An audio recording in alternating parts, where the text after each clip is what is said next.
$6 a gallon? And suddenly, the number on a gas station sign isn't just a price anymore.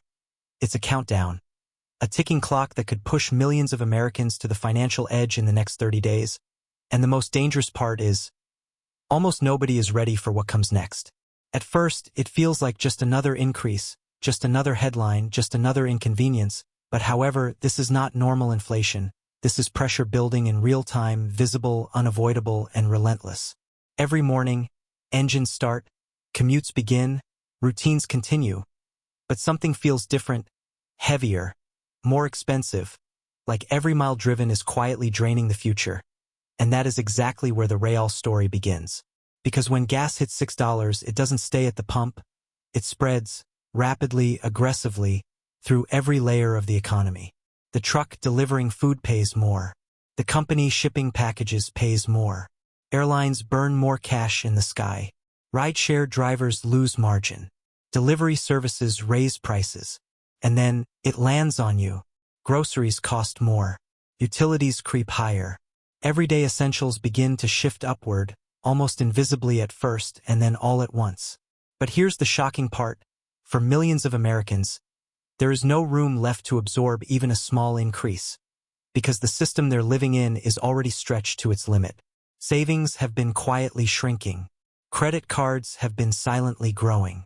Paychecks are no longer keeping pace with the cost of simply existing.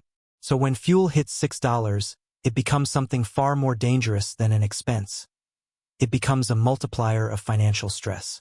A household that once spent $70 a week on gas now spends $100, maybe more, and over the next 30 days, that difference doesn't disappear, it forces trade-offs. Groceries get cut. Subscriptions get canceled. And this is where it gets serious, because when millions of Americans begin making those same decisions at the same time, the entire economy starts to feel it. Restaurants go quiet. Stores lose foot traffic. Travel demand weakens. Small businesses see revenue drop. What looked like a fuel problem quickly becomes a national financial warning. However, beneath the surface, something even more complex is unfolding. Fuel prices don't rise in isolation. They are driven by a web of forces most people never see. Global supply disruptions, geopolitical tensions, production limits, refinery constraints, currency fluctuations, and speculative pressure in energy markets. When several of these forces collide, the result is not gradual. It's explosive. What happened next changed everything. Investors start reacting. Markets begin pricing in persistent inflation. Stocks tied to consumer spending start to slip. Transportation sectors tighten. Airline profits shrink. Retail outlooks weaken. Suddenly, Wall Street and Main Street are asking the same question. How much pressure can the average American actually handle? And the answer is not much more. For years, households have survived by adjusting, stretching budgets, relying on credit, delaying financial pain. But $6 gas attacks something fundamental: movement. You can cut back on entertainment. You can delay purchases. But you cannot stop going to work. You cannot stop buying food. You cannot stop living your life. And that's why fuel prices hit differently.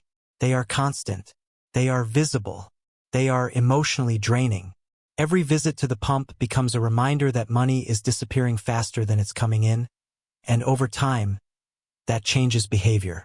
Consumer confidence drops. Big purchases get delayed. Employers notice declining morale. The national mood shifts, slowly at first, then more noticeably. People begin asking difficult questions. Not about luxury, but about survival. Can we afford this month? Can we make it through summer? Because summer becomes the danger zone. Higher travel demand meets peak fuel prices. Electricity bills surge under extreme heat. Food costs climb due to increased transport expenses. Back-to-school season approaches. The pressure compounds from every direction, and the real problem is, once a household starts falling behind, the slide can be rapid. Credit cards become lifelines. Interest builds. Minimum payments rise. Financial flexibility disappears. One unexpected expense. A car repair, a medical bill, a missed paycheck, and the entire system begins to crack. That's how financial collapse often happens. Not suddenly, but quietly, through accumulation. Dollar by dollar. Week by week. However, this isn't just a household issue, it's a systemic risk. Consumer spending powers a significant portion of the economy, and when it slows, everything feels it. If fuel prices stay elevated, inflation remains sticky. Central banks keep pressure on borrowing costs. Mortgage rates stay high. Auto loans become heavier. Businesses slow hiring. Investment weakens. A fuel shock can quickly evolve into a broader market shock. And this is where it gets serious, because if job growth slows while living costs remain high, the pressure shifts from uncomfortable to unsustainable.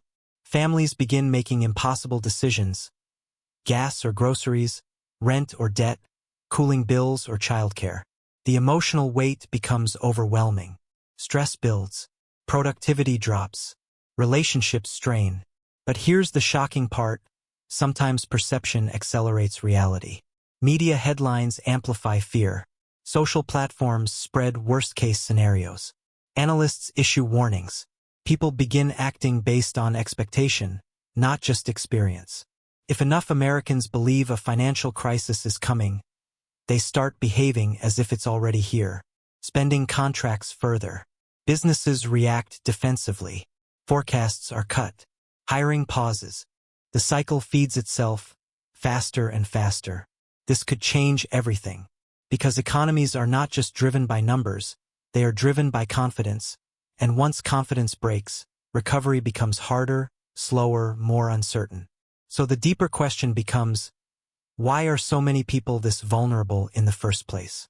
The answer lies in years of rising costs quietly outpacing income. Housing became more expensive. Healthcare climbed. Insurance increased. Food prices surged. And most of those costs never fully came back down. Then fuel spikes on top of everything, and suddenly, the entire system feels unstable. For many households, there was no cushion left even before gas reached $6. So this moment doesn't create the crisis, it exposes it. It reveals how thin the margin has become. It reveals how dependent daily life is on affordable energy. It reveals how quickly financial stability can unravel. What happened next changed everything. Because awareness spreads, people start connecting the dots. Investors reposition. Consumers pull back. Policymakers respond under pressure. Debate intensifies. Is this temporary? Or is something bigger beginning? Meanwhile, on the ground, real people face real decisions. A nurse calculating whether the commute is still worth it. A delivery driver watching profits vanish.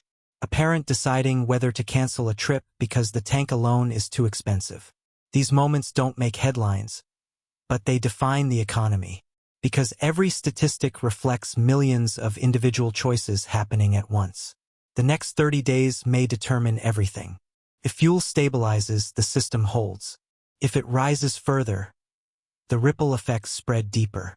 Retail weakens. Travel declines. Housing slows. Labor markets tighten. However, history shows that pressure creates turning points. Consumers adapt. Markets adjust. Policy shifts. The question is, will that response come before the breaking point?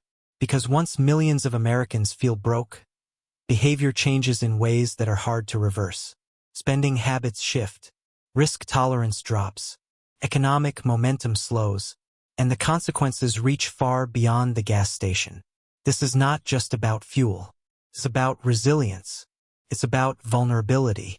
It's about how close modern life operates to the edge.